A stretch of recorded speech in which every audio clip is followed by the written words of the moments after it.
성경의 이야기에는 아주 다양한 주제로 엮을 수가 있습니다. 그 중에 오늘 좀 함께 나누고 싶은 것은 성경의 여러 주제 중에서 언약에 실패한 백성과 새로 시작하시는 하나님의 이야기입니다.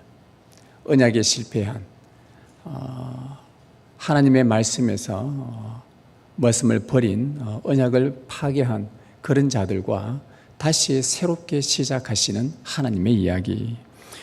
이 관점으로 성경을 읽어보면 실제로 성경 안에 많은 사람들이 하나님의 언약을 깨트리는데 그때마다 하나님은 다시 오셔서 그 깨트린 그들과 함께 시작하시는 그런 이야기들로 가득 차 있다는 것을 알게 됩니다.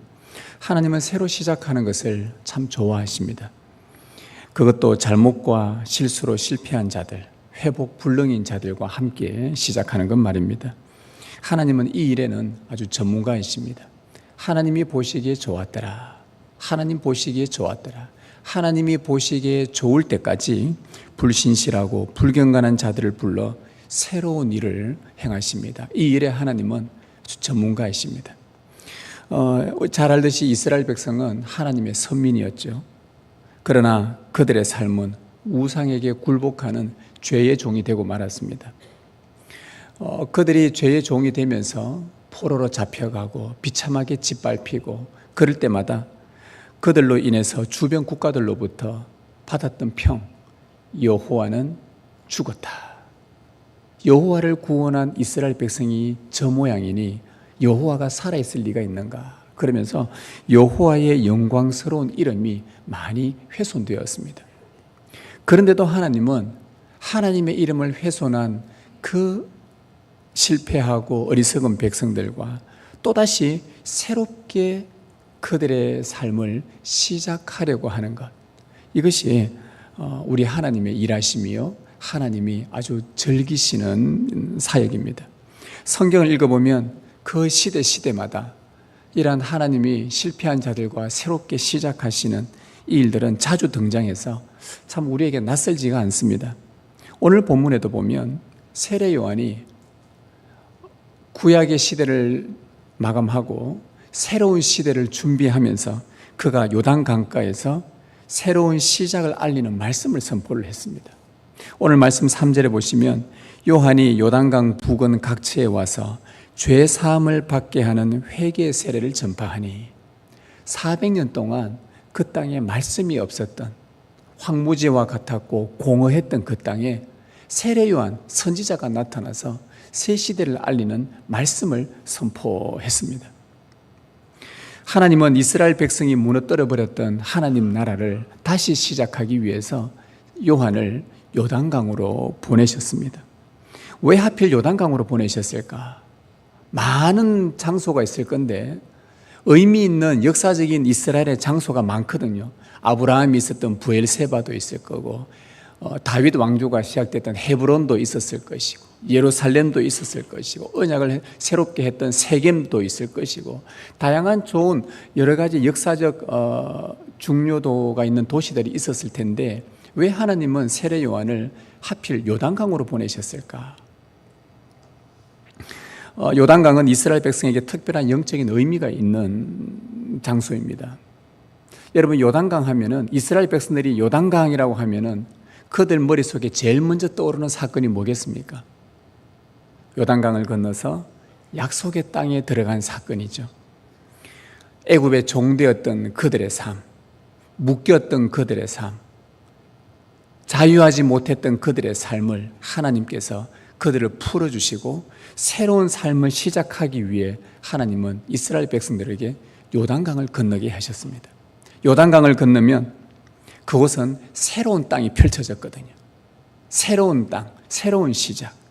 홍해를 건넌 다음 사건으로 그래서 이스라엘 자손 대대로 잊지 않고 회자되며 자손들에게 끊임없이 말하고 때가 되면 자녀들을 데리고 요단강으로 데려갑니다. 그리고는 바로 이곳이 우리의 선조들이 하나님께서 새로운 시대를 열기 위해 우리 선조들에게 베푸신 하나님의 놀라운 역사였다 하고 그들에게 자녀들에게 가르쳐 주었죠. 그래서 새로운 시작, 새로운 삶의 출발을 알리기 위해서는 반드시 요단강을 기억해야 되고 요단강을 건너가야만 한다는 것이 이스라엘 백성들 가운데는 늘 마음에 새겨져 있는 그런 말씀이었습니다. 제사장들이 언약 궤를 메고 발을 강물에 딱 내딛자 흐르던 요단강이 멈춰서 버렸습니다. 아버지 세대로부터 홍해를 갈랐다는 그 이야기는 자주 들었는데 한 번도 그것을 보지 못한 이 세대들은 진짜 하나님이 전능자이신가 했는데 그들이 보는 앞에서 흐르는 강물을 멈춘 것을 목격하고서 진실로 아버지께 들었던 그 여호와는 참 하나님이시구나, 정말 전능자이시구나, 이스라엘 백성 우리의 새로운 삶을 위해서라면 강물조차도 멈출 수 있는 전능자이시구나, 이것을 그들은 기억하게 된 것입니다. 그래서 불신실한 그 자기 백성들과 새로운 시작을 하기 위해 요단 강물을 멈추신 하나님의 권능, 그분의 역사는 자손 대대로 회자되었던 것이죠. 여러분, 세례 요한이 요단강에서 하나님 나라의 시작을 알린 이유가 바로 이것 때문입니다. 그 옛날 선조들이 요단강을 건넜던 것을 너희가 기억해라.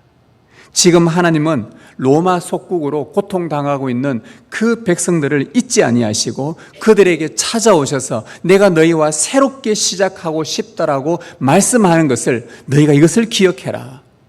그리고 그것을 위해 요단강을 멈추신 하나님의 권능이 지금도 너희와 함께 한다는 것을 기억하라는 것입니다. 따라서 이제 그들이 해야 할 일은 한 가지입니다. 이스라엘 백성들이 요단강을 건너 새로운 땅에 도달한 것처럼 지금 세례 요한이 회개의 세례를 외칠 때에 너희도 요단 강물에 들어가서 죄 씻음을 받고 새로운 삶을 시작하라는 것이죠. 이것이 영적 요단강의 의미입니다. 이와 같은 맥락에서 요단강은 오늘 우리에게도 아주 중요한 의미를 전달해 줍니다. 여러분, 오늘 우리에게도 요단강이 있습니다. 우리 육신의 임종이 가까워지면 우리 모두는 다 영원한 하늘나라의 입성을 소망하게 되죠. 그러면서 우리가 부르는 찬송이 있습니다. 장례식 때 자주 부르는 찬송인데요. 여러분, 찬송가 이런 가사가 있습니다. 저 요단강 건너편에 찬란하게 배는지 예루살렘 새 집에서 주의 얼굴 배우리. 여러분, 이 삶이 끝나는 겁니까? 시작하는 것 같습니까? 시작입니다. 시작인데 무엇을 걷는다는 그러죠? 요단강 건너편에 찬란하게 배는 새 예루살렘 집. 믿는 우리에게 영적 요단강이란 뭐냐 하면 육신의 죽음과 동시에 영원한 하늘나라로 들어가는 시작을 알리는 것이죠. 더 이상 죄와 사망의 고통이 없는 하늘에서 성삼위 하나님과 영원한 생명을 누리는 삶의 시작점이 바로 이 요단강이 우리에게 주는 의미입니다. 이렇게 본다면 구약시대나 신약시대나 오늘 우리가 살아가는 이 시대나 요단강은 새로운 시작을 알리는 것입니다. 이제 우리에게 필요한 것은 뭐겠습니까? 영적 요단강 안으로 들어가는 것입니다. 요한의 시대에 사람들이 요단강 물에 들어가서 그들의 삶을 새로 시작한 것처럼 말이죠. 여러분, 요단강에 들어가라는 것은 전 인류에게 선포하신 하나님의 진리입니다. 어느 누구도 예외가 없습니다. 전 진리, 전 누군가의 모든 사람에게 선포된 진리입니다. 그래서 누구든지 이 진리의 말씀을 듣고 요단강에 들어가 씻음 받으면 새로운 피조물이 되고 그 사람은 새로운 피조물로서 새로운 삶을 시작할 수 있습니다. 만일 이 말씀을 듣고도 순종하지 않으면, 요단강에 들어가지 않으면, 회개의 세례를 받지 않으면 그 사람은 죄의 비참한 자리에서 영원한 비극을 맞이하게 됩니다. 여러분, 그러면 이 요단강에 들어간다는 것, 이게 무슨 의미일까요? 여러분, 요단강에 다 들어갔다 오셨습니까? 요단강에 들어간다는 게 무슨 의미겠습니까? 오늘 말씀 3절을 다시 한번 보십시다. 요한이 요단강 부근 각처에 와서 죄 사함을 받게 하는 회개의 세례를 전파하니. 요한이 죄 사함을 받게 하는 회개의 세례를 전파하자 사람들이 그 강물에 들어가 세례를 받았습니다. 그리고는 자신들의 더러운 죄를 물로 씻어 용서를 받았습니다. 따라서 요단강에 들어간다는 것은 회개의 세례를 받는다는 것을 뜻합니다. 내가 요단강에 들어간다? 오늘날 우리가 영적 요단강에 들어간다는 말은 회개의 세례를 받는다는 말입니다. 이 말은 달리 말하면 참된 회개가 동반된 세례를 뜻합니다. 이것이 우리에게 주는 은혜는 죄 사함의 은혜죠. 여러분, 주님과 내가 다시 한번 새롭게 시작하고 싶다, 내 삶을 시작하고 싶다라고 마음의 결심을 하고 교회로 나아오고 그래서 등록을 하고 내가 새로운 삶을 살고 싶습니다라고 하는 자들은 반드시 뭐가 필요하냐? 참된 회개를 동반한 세례가 전제되어야만 한다는 것입니다. 여러분은 세례 받으셨습니까? 그 세례에 참된 회개가 있었습니까? 여러분, 참된 회개를 했다면 여러분이 세례 받았을 때에 두 가지 현상이 나타나야 됩니다. 하나는 뭐냐? 진실한 고백이 나와야 되고요. 또 하나는 그 고백에 합당한 진실한 행위가 나와야 됩니다. 아마 여러분들이 세례를 받으셨을 때에 하나님 앞에서 진실한 고백이 있었을 것입니다. 그리고 그 고백에 합당한 진실한 행위를 하겠다고 서약을 했을 것입니다. 그럴 때에 우리는 세례를 베풀어 줍니다. 그렇게 세례받고 나면 그 사람은 그때 이후로부터 새로운 삶이 시작이 됩니다. 여러분, 진실한 고백과 진실한 행위는요, 참된 회개의 열매요, 그것은 죄 사함과 영원한 구원에 이르게 합니다. 그래서 죄 사함을 받게 하는 회개의 세례라고 한 것입니다.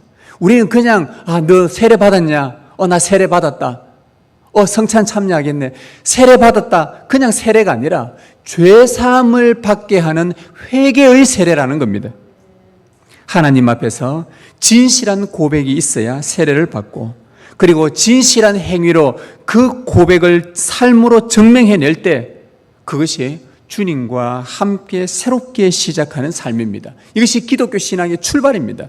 이러한 삶은 우리에게 평생 행복하게 만들어줍니다. 자, 그러면 우리가 진실한 고백부터 한번 살펴보십시다. 진실한 고백과 진실한 행위를 오늘 본문을 통해서 볼 텐데요. 주님과 함께 다시 삶을 새롭게 시작하고 싶다면 과거에 어떻게 살았던 다 접어놓고 내려놓고 이제 지금부터 내가 주님과 함께 다시 새로 시작하고 싶다? 그러면 우리는 진실한 고백에서 출발해야 합니다. 진실한 고백이 뭐냐? 하나님 앞에서 나의 진실을 말하는 것입니다. 나의 진실을 말하는 거예요. 여러분, 세례 요한은 아버지가 제사장이었습니다. 세례 요한은 제사장의 아들입니다. 어릴 때부터 하나님께 제사하는 아버지의 모습을 보고 자랐습니다. 그러면서 제사 드리면서 제일 중요한 게 무엇인지 곁에서 직접 배웠습니다. 제사에서 제일 중요한 게 뭐였는가? 그것은 하나님 앞에 죄인들이 나와서 자기 죄를 진실하게 고백하는 것이었습니다. 그것을 옆에서 보고 배웠고 자랐습니다. 죄인들이 하나님 앞에 제사 드리기 위해서는, 이 죄를 씻기 위해서는, 예배를 드리기 위해 하나님 앞에 나올 때는 제일 먼저 하는 일이 자기의 죄를 진실하게 고백하는 것이었구나. 옆에서 보니까 어떤 사람은요, 백성이 자기 죄를 지었는데 희생 제물만 바치면 되는 줄 알고 희생 제물 가지고 와서 바쳤는데 죄 사함을 받지 못하는 것을 옆에서 보게 된 거예요. 이게 희생 제물만 바친다고 죄 용서를 받는 게 아니구나. 오늘날로 말하면 예배만 참석하고 헌금만 드린다고 해서 구원 얻는 게 아니라는 말이었습니다. 그 세례 요한은 어릴 때부터 본 것이 이거였습니다. 자기 죄로 인해 죽은 저 희생 제물을 바라보면서 내 죄 때문에 이 짐승이 죽는구나. 그것을 보고 슬퍼하며, 그러면 내 죄가 무엇이었기에 이 짐승이 대신 죽는 건가? 자기 죄가 무엇인지 하나님 앞에서 구체적으로 진실하게 말하는 것입니다. 짐승의 머리에 손을 얹고 안수를 하면서 하나님, 나는 이런 죄를 지었습니다. 나는 이러한 죄를 지었습니다. 나는 봐서는 안 될 것을 내가 내 눈으로 보았습니다. 나는 먹어서는 안 될 그런 음식들을 입으로 먹었습니다. 하나님, 내가 생각해서는 안 될 생각들을 했습니다. 내 마음 깊은 곳에 나도 생각지 못했던 죄가 드러나서 하나님 이것을 회개합니다 하면서 자기 죄를 진실로 그 짐승의 머리에 안수하면서 자기 죄를 하나님 앞에 진실하게 고백하는 것에서부터 제사의 시작이요, 그것이 제사 예배에서 가장 중요한 일이라는 것을 요한이 배우게 된 거죠. 그러고 나면 제사장은 그 죄인 백성에게, 죄를 진실로 고백한 자에게 와서 이렇게 선언해 줍니다. 하나님께서 너의 진실한 고백을 들으셨다.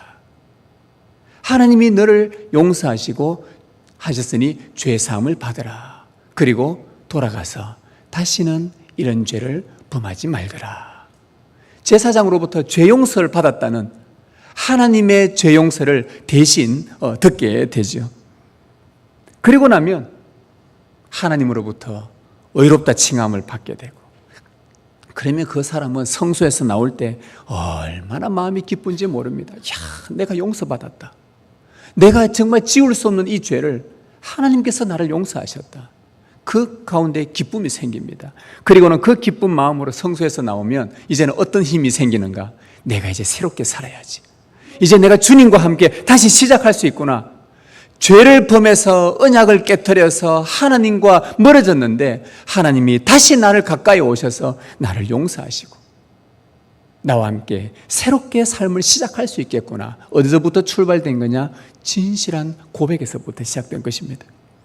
여러분, 세례 요한은 하나님으로부터, 제사장 아버지로부터 한 인간의 새로운 삶의 시작은 진실한 고백에서 출발한다는 것을 확실히 배웠습니다. 그리고 때가 되어 요단강으로 보냄을 받았습니다. 그리고 요단강에 모여있는 그 죄인들에게, 그 백성들에게 외쳤던 것입니다. 죄 사함을 위해 회개의 세례를 받으라. 그 외침에 순종하는 자들은 세례 요한 앞에 와서 뭘 했느냐? 첫 번째, 진실하게 자기 죄를 고백을 했습니다. 그리고는 요단강에 들어가서 세례를 받았죠. 세례받고 물에서 나올 때에 그들은 하늘로부터 큰 기쁨을 받았고, 그 기쁨으로 새롭게 주와 함께 시작하게 된 것입니다. 여러분, 우리 사람은 잘못을 숨기는데 아주 익숙합니다. 굉장히 익숙하지요. 나이가 들면 들수록 더 익숙해집니다. 죄가 드러나는 것을 몹시도 두려워합니다. 누군가에게 들키면 창피하고 굴욕스러워서 숨는 경향이 있지요. 어떤 사람은 그것이 들키자 목숨을 끊어버리는 사람들도 있지요. 그만큼 죄라는 것은 우리가 숨기고 싶은 것입니다. 아담이 죄를 범했을 때에 그의 첫 번째 행동, 동산 나무 사이에 숨어버렸습니다. 들킬까 봐 두려워서. 이 아담의 모습이 바로 오늘날 현대인들의, 인간의 보편적인 모습이요, 오늘 우리의 모습이기도 합니다. 그러나 계속 그렇게 숨기고 숨어있고 꼭 숨기면 결국 그에게 찾아오는 것은 비극적인 결말뿐입니다.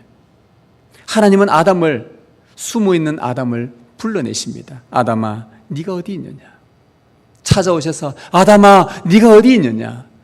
아담이 하도 잘 숨어서 하나님이 못 찾아서 이렇게 말씀하신 게 아닙니다. 아담아, 네가 어디 있느냐? 내 못 찾겠다, 꾀꼬리. 죄송합니다. 어디 있느냐 지금? 이럴 때는 한 번씩 웃어주면 제가 힘이 납니다. 아담아, 네가 어디 있느냐 지금? 네가 어디 있느냐 지금? 이 말은요, 숨지 말아라. 내게로 와서 너의 죄를 진실하게 고해라. 거짓 없이 진실하게 말해라. 그러면 너 다시 시작할 수 있다. 지금 이 말씀입니다. 주님의 은혜로운 부르심이지요. 여러분, 세례 요한의 이 말을 세례 요한의 말로 바꾸면은 죄 사함을 위한 회개 세례를 받으라. 그러면 너 다시 시작할 수 있다. 그 말입니다. 이런 맥락에서 오늘 우리는요, 먼저 하나님께 진실을 말하는 자가 되어야 하겠습니다. 겉으로는 회칠한 무덤처럼 참 모양도 그럴싸하고 참 깨끗하고 죄 없는 사람 같고 멋있고 신사적이고 숙녀 같고 남한테 모든 사람이 봐도 착한 사람이고 좋은 사람이고 그렇게 보이고 싶어 하고 또 우리는 또 그렇게 살아가고 있는데 마음속 밑바닥은 아무도 모르게 나만 숨겨놓은 그 쓰레기 같은 죄와 허물들, 이것을 진실하게 말해야 할 것입니다. 참된 회개는 자기를 숨기는 것이 아니라 주님께서 오라는 은혜로운 부르심, 그 온유한 음성 앞에 나아가 자기의 밑바닥을 진실하게 구체적으로 고백하며 말하는 것입니다. 그럴 때에 참 신기하게도요, 이 말 하나 하고 나면 하나님의 능력이 우리 안에 임하고요, 우리가 다시 우리를 일으켜서 새로 시작할 수 있는 힘을 줍니다. 참 놀랐습니다. 사람이 어떻게 다시 일어날 수 있는가? 사람이 어떻게 다시 회복될 수 있는가? 하나님께서 당신의 능력으로 찾아오셔서 인간을 일으킬 수 있는 유일한 힘은 하나님으로부터 오거든요. 세상의 다른 모든 것들은요, 잠시 우리에게 힘을 주는 것 같으나 금방 또다시 사그라듭니다. 그게 우리의 생명을 영원하게 하는 생명수가 아니거든요. 하나님의 권능이 찾아오는데 그 권능이 찾아와 우리를 다시 일으키는 힘은 우리가 진실하게 주님 앞에 고백할 때에, 우리 속을 다 드러냈을 때에 우리 속은 텅 비어지게 되고 이곳에 하나님의 능력이 들어와 우리를 다시 일으키고 새로 시작할 수 있다는 겁니다. 들키고 싶지 않던 숨겨놓은 우리의 그 속마음들, 고집스럽게 꺾이지 않는 이 우리의 그 고집된 습관들, 이중적이고 참 이기적인 그 마음들, 더러운 언행심사들, 함부로 내뱉었던 욕설, 말들, 악한 생각과 미움과 시기와 분노와 질투들, 주님 앞에서 정직하게 우리가 드러내십시다. 진실한 고백이 없으면 그 삶은 새로워지지 않습니다. 우리가 두 번째 살펴볼 것은 진실한 고백에 따른 진실한 행위입니다. 참된 회개의 세례에는 이 진실한 행위가 따라옵니다. 고백이 진실했다면 그 고백이 진실하다는 것을 증명하는 것은 진실한 행위입니다. 내가 다시는 이런 일을 하지 않겠습니다 라고 말해놓고 다시는 그 일을 하지 않으면 너 참 진실하구나, 너 고백에 합당하구나, 나 안 하겠습니다 라고 돌아서자마자 또 그 일을 한다, 너 말은 거짓이다 라는 것이죠. 진실하지 못하다는 겁니다. 세례 요한이 회개의 세례를 전파했을 때에 새 부류가 그에게 찾아왔습니다. 요단강에. 그래서 그들과 대화하는 가운데 그들이 진실한 고백을 하고 세례 받으려면 어떻게 해야 됩니까? 하면서 물었을 때에 세례 요한이 그들에게 너희들의 행위를 고쳐야 될 것을 알려줘요. 너희 행위가 진실해야 된다. 첫 번째가 누가 찾아왔냐 하면 무리들이 찾아왔습니다. 오늘 읽진 않았는데요, 10절과 11절을 한번 보십시오. 10절 11절. 무리가 물어 이르되, 자, 세례를 외치는 세례 요한에게 무리들이 찾아와서 묻습니다. 그러면 우리가 무엇을 하리까? 다시 말하면 세례 받으려면 우리가 뭘 해야 되느냐? 대답하여 이르되, 옷 두 벌 있는 자는 옷 없는 자에게 나눠줄 것이요 먹을 것이 있는 자도 그렇게 할 것이니라. 진실한 고백을 하면 진실한 행위가 따라야 된다, 이 말입니다. 옷 두 벌 있는 자는 옷 없는 자에게 그 한 벌을 나눠주라고 합니다. 먹을 것이 있는 자는 먹을 것이 없는 자에게 너 것을 조금 나누어서 주라는 말이에요. 여러분, 이 유대 지역 당시 때의 이 옷, 겉옷의 역할은 몸을 보호하는 데 사용했습니다. 특히 밤에 길을 가다가 늦지막히 잠을 자야 될 때 이 겉옷은 이불 역할을 했습니다. 야곱의 경우 삼촌 집으로 가는 길에 돌베개를 베고 잘 때, 여러분 돌베개 베고 잤다니까 그냥 돌베개만 베고 잤다 이 생각하죠. 그러면요 얼어 죽습니다. 뭘 덮었을까요? 겉옷을 덮고 잡니다. 이게 이불 역할을 했거든요. 그리고 밤을 보냈습니다. 만일 겉옷이 없다면 일교차가 심한 유대 지역에 그는 얼어 죽습니다. 그래서 옷 두 벌 있는 자는 함께 동행하다가 잠을 잘 때가 되었는데 어느 한 사람이 옷이 없어요. 나는 옷 두 벌이 있어요. 그럼 어떻게 하라? 그 한 벌을 그 사람에게 주라는 겁니다. 이것이 진실한 고백을 한 자들의 삶에 따라오는 진실한 행위라는 것입니다. 먹을 것도 마찬가지죠. 주님 앞에서 우리가 진실하게 우리의 죄를 고백한 세례교인이라고 한다면 우리 손에 그때부터 우리의 고백은 내 손에 있는 모든 소유는 내 것이 아니라는 겁니다. 이 고백이에요. 이거 내 거 아니구나. 없는 자들에게 기꺼이 나눠주고 즐거워하라는 것입니다. 이것이 그 고백에 합당한 진실한 행위입니다. 주님은 많이도 헐벗은 우리에게 찾아오셨어요. 그리고는 많은 긍휼을 베풀어 주셨습니다.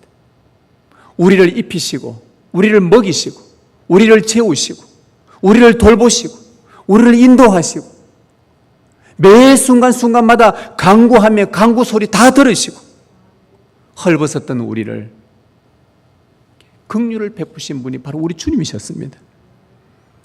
이것을 기억하십시오. 누군가에게 우리도 끊임없이 긍휼을 베풀 때에 여러분의 삶은 새로워질 것이고 그 계속 새로워지도록 성령께서 신선한 활력을 불어넣어 주실 것입니다.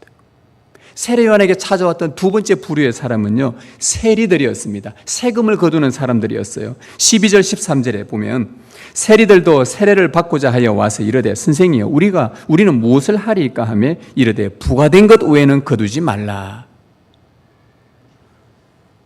여러분, 오늘날 세금 거두는 사람하고 이 당시 때 세금 거두는 사람은 좀 다르다는 걸, 배경을 좀 이해를 하셔야 됩니다.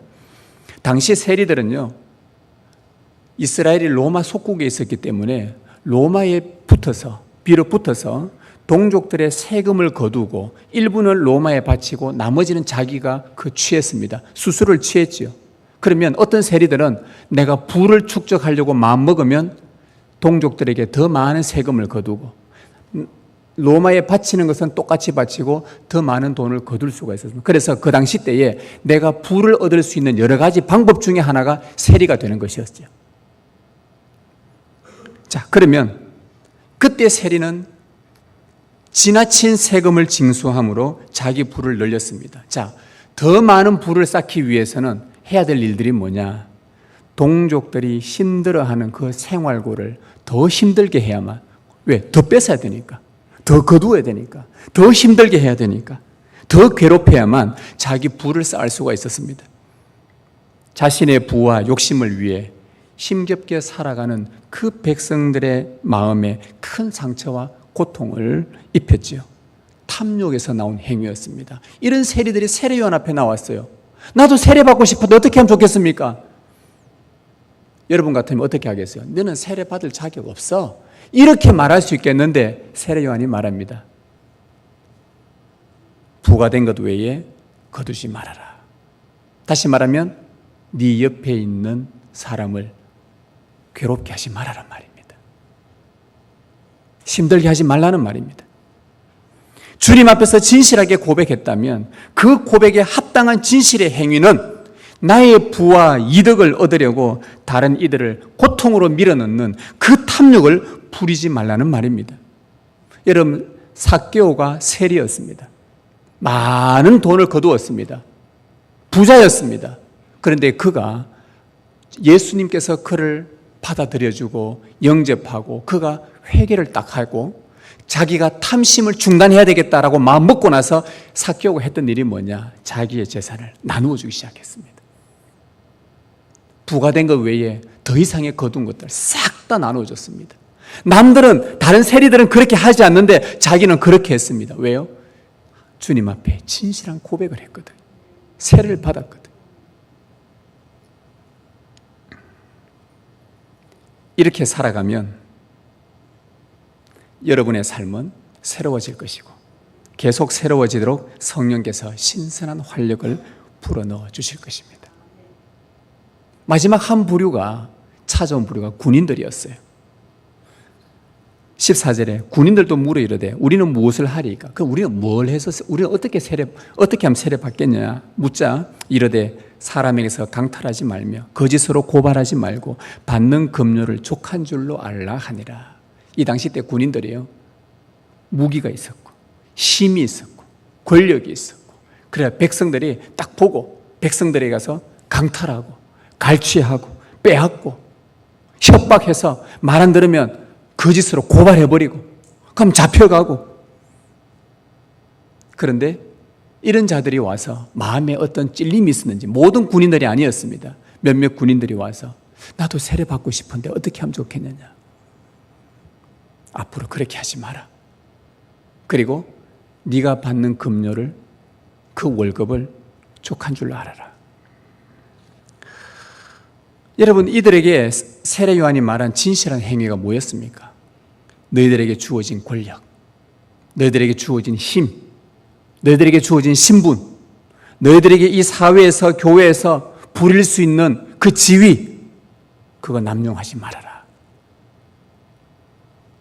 주님께서 우리에게 신분이든 지위든 교회에서 직분을 주셨다면 그것은 무엇을 위해 사용하는 겁니까?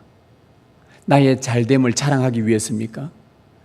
내가 목사인데, 내가 장로인데, 내가 집사인데, 내가 권사인데, 내가 부장인데, 그래서 그거 가지고 뭐 하라고요? 이웃을 공격하고 억압하는 데 사용할 것이 아니라 섬기는 데 사용하라는 겁니다. 주님은 권력을 가진 자, 높은 자리에 있는 자들에게 말합니다. 너희가 이것을 얻고 싶으냐? 사람들 밑으로 내려가서 그들을 섬기라고 하셨습니다. 이것이 진실한 고백을 한 자가 마땅히 취해야 할 진실한 행위입니다. 여러분, 주님이 주신 것, 그것이 여러분에게 힘을 주셨던, 직분을 주셨던, 여러분의 사회적 지위를 주셨던, 자리를 주셨던, 신분을 주셨던, 부모의 자리를 주셨던, 그것을 남용하지 말고 지체들을 사랑으로 섬기는데 사용할 때에 이것이 진실한 행위요, 여러분의 삶은 새로워지고 계속 새로워지도록 성령께서는 여러분의 삶에 신선한 활력을 불어넣어 주실 것입니다. 참된 회개, 곧 진실한 고백과 진실한 행위로 새로운 삶을 시작하는 자, 이런 자를 세례 요한은 뭐라고 불렀느냐? 이런 자가 주님을 준비하는 자라고 얘기했습니다. 오늘 4절 한번 보십시오. 선지자 이사야의 책에 쓴 바 광야에서 외치는 자의 소리가 있으리되 너희는 주의 길을 준비하라. 그의 오실 길을 곧게 하라. 세례 요한이 요단강 광야에서 외쳤습니다. 얘들아, 주님의 길을 준비해라. 주님 오실 날이 얼마 남지 않았다. 내 뒤에 곧 오실 그분을 준비해라. 사람들이 뭘 어떻게 준비해야 됩니까? 죄 사함을 받게 하는 회개 세례를 받으라. 즉 다시 말하면 뭡니까?